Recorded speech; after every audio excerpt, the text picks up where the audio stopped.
By bagging the areas around a sand boil, crews can raise the water levels. That puts pressure back on the boil. 82-year-old James Arsenault and his companion Vera were sitting in their kitchen right here when they heard that the tornado was coming through their community.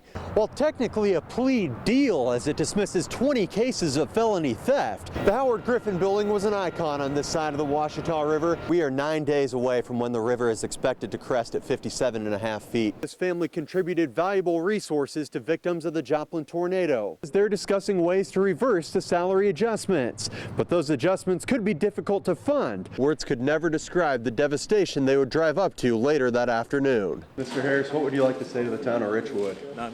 How many members are in the U.S. Senate? 50.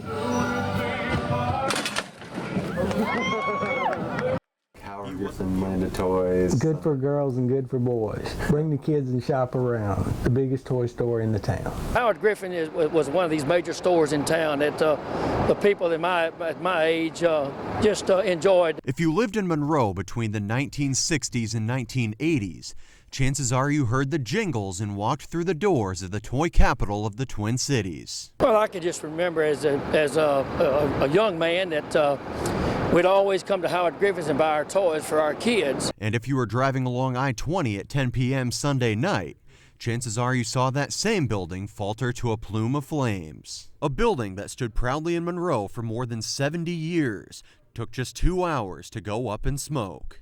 And while most remember the building for being a one-stop toy shop, its history extends far beyond that.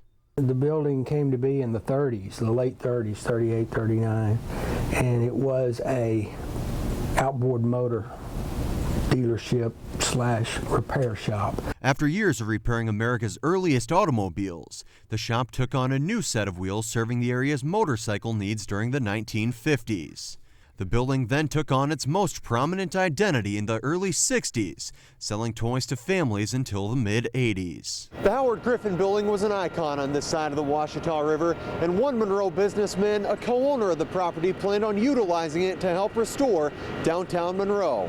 So we were wanting to put a Riverwalk complex through here. That we've been working on that endeavor for several years now, trying to acquire enough property to be able to achieve that. And this is certainly a setback. Matt Sanderson, a developer also working to restore the old Georgia Tucker School building, had big plans for his property. Plans that at least temporarily will be put on hold. We wanted to maintain some of the history of Monroe and incorporate that, and this certainly changes our plans on being able to do that. With the building being reduced to scrap metal, the owners of the property are now focused on cleaning up the remains and assessing the total damage of the fire.